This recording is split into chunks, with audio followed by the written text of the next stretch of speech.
Thanks for watching ya teman-teman. Jangan lupa like, comment, and subscribe-nya ya.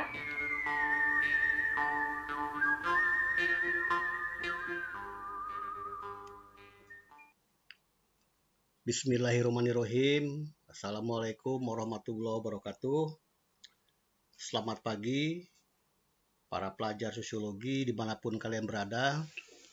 Sudah lama rasanya kita tidak bertemu kembali. Sudah seminggu lebih saya tidak berkesempatan untuk meneruskan kuliah kita yang minggu lalu tentang feminisme yang belum kita tuntaskan. Pagi hari ini subuh jam 5:30 ya di rumah kami. Mudah-mudahan kalian sudah bangun, tetap semangat.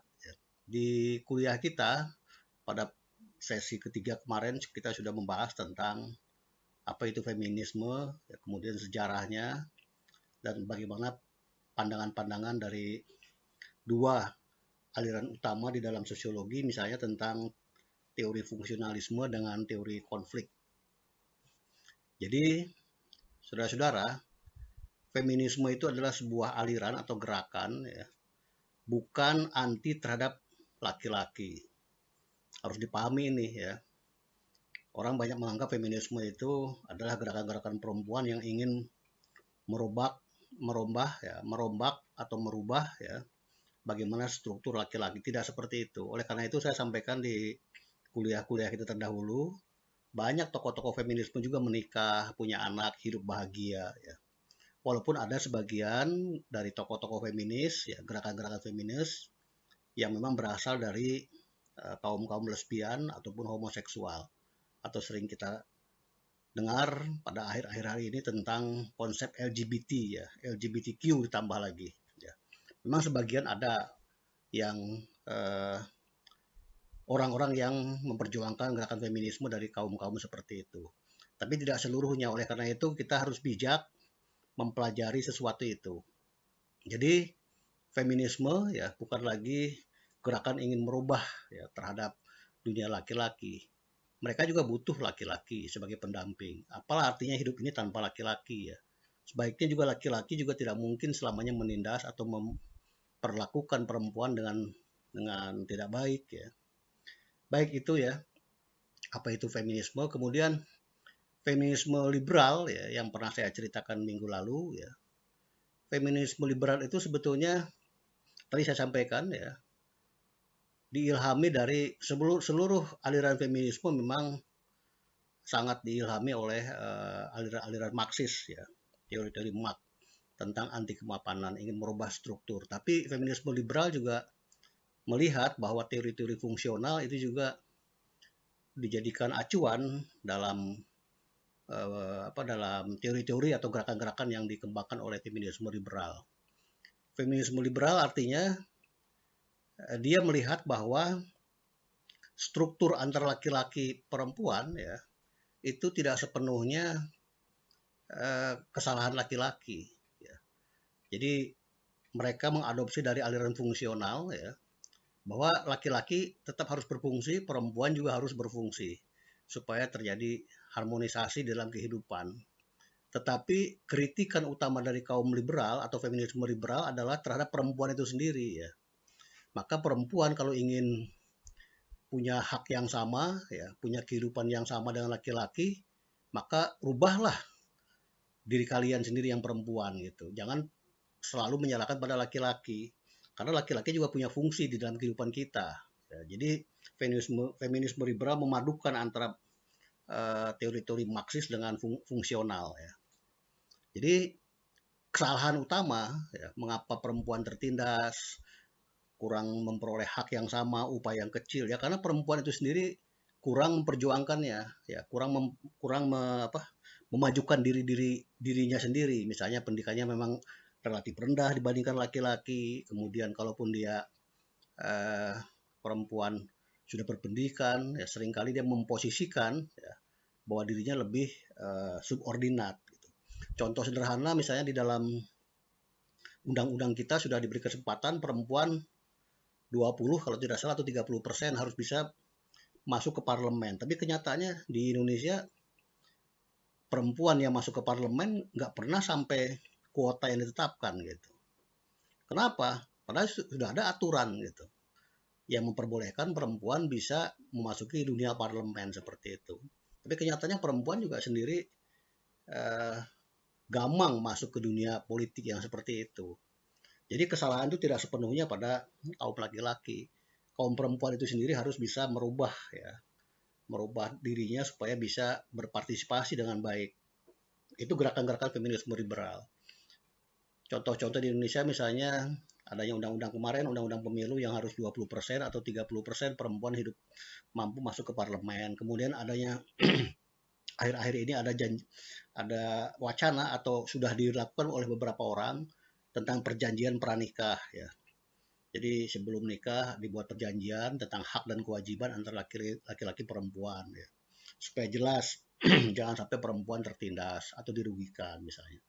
Kemudian selain itu juga tentang apa namanya tuh eh, kehidupan-kehidupan di parlemen, kemudian juga kesempatan perempuan untuk bisa sekolah, yang lain-lain itu harus diperluas. Dan kita lihat sekarang banyak gerakan-gerakan perempuan, LSM-LSM perempuan yang peduli terhadap perempuan. Itu contoh dari gerakan-gerakan feminisme liberal yang sekarang sudah mulai banyak di Indonesia berkembang seperti itu. Kemudian ada lagi feminisme radikal. Nah, feminisme radikal sangat dominan bau Marxisnya ya. Jadi Marxis adalah starting point dalam memandang satu perubahan ya. Jadi menganggap bahwa ciri utama terjadinya penindasan kaum perempuan ya menurut feminisme Marxis adalah dunia patriarki ya. Dunia patriarki adalah cerminan dari kapitalisme gitu.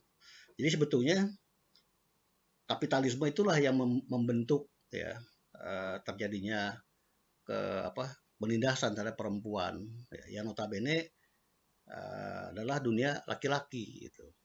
Oleh karena itu solusi yang ditawarkan dari dari dari gerakan feminisme radikal adalah seperti penghapusan kekerasan seksual ya, KDRT, itu bentuk-bentuk dari perjuangan ya, gerakan-gerakan feminisme radikal. Karena penindasan terhadap perempuan itu bukan hanya di sektor domestik ya, di sektor publik juga seperti itu karena adanya kapitalisme.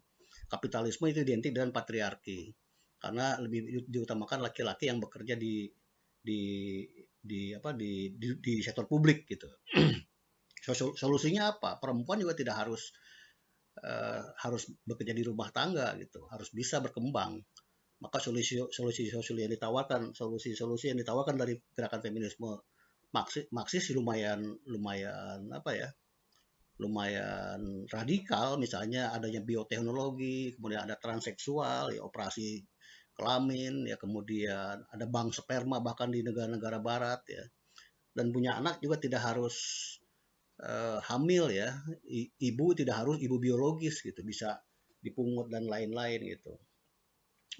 Jadi ini gerakan-gerakan feminisme Marxis yang kalian harus pahami. Jadi kalian bisa lihat siapa, dari mana, ngomongnya apa, itu kelihatan gerakan-gerakannya apa. Ya. Kemudian ada lagi feminisme Marxis ya. Feminisme Marxis justru melihat hampir sama dengan teori-teori Marx-nya. Ya. Marx melihat ada perbedaan antara borjuis atau bourgeois dengan proletar ya. Borjuis menurut aliran feminisme Marxis adalah borjuis itu ya laki-laki itu.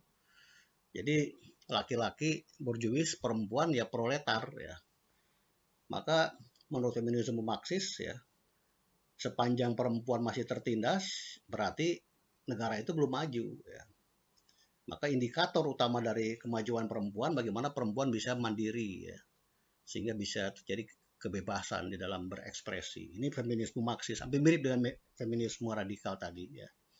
Jadi ciri utama dari feminisme Marxis dengan feminisme radikal, kesalahan bukan gara-gara patriarkinya itu gitu. Dan budaya patriarki tidak universal ya. Justru kapitalisme yang universal gitu. Ya, budaya patriarki tidak dianggap sebagai budaya universal. Saya kira ini kalian harus pahami ya gerakan-gerakan atau aliran-aliran di dalam teori-teori feminisme. Banyak teori-teori yang lain ya, yang aliran-aliran teori feminisme yang lain, tapi intinya adalah hampir sama ya. Ada feminisme lesbian, ada kemudian ada feminisme postkolonial ya, yang digagas oleh Gayatri Spivak misalnya ya. Kemudian juga Hobi Baba ya, itu mengkritik uh, feminisme postkolonial itu antara laki-laki sebagai penjajah ya, perempuan yang terjajah gitu, antara perempuan kulit hitam dan kulit putih ya. Jadi seolah-olah yang cantik itu yang putih ya, yang pintar itu yang putih segala macam. Ini gerakan-gerakan feminisme postkolonial. Baik, sudah 10 menit ya. Mudah-mudahan ini ada manfaatnya bagi kalian untuk belajar feminis ya. Ini pengantar awal tentang teori-teori aliran-aliran feminisme. Kapan-kapan kalau memang diperlukan, kita akan bahas tokoh-tokohnya siapa saja, bagaimana pemikirannya. Mudah-mudahan dengan waktu yang pendek, ya durasi yang hanya 10-15 menit, kita bisa mempelajari ini ya. Kalau ada salah ucap, salah kata ya, apa yang saya sampaikan tadi karena saya mengalir ya. Kadang-kadang saya tonton kembali ada yang salah ucapan segala macam. Mudah-mudahan bisa dimaklumi dan senantiasa tetap semangat. Insya Allah kita ketemu lagi di lain waktu dalam topik yang lain. Terima kasih. Assalamualaikum warahmatullahi wabarakatuh.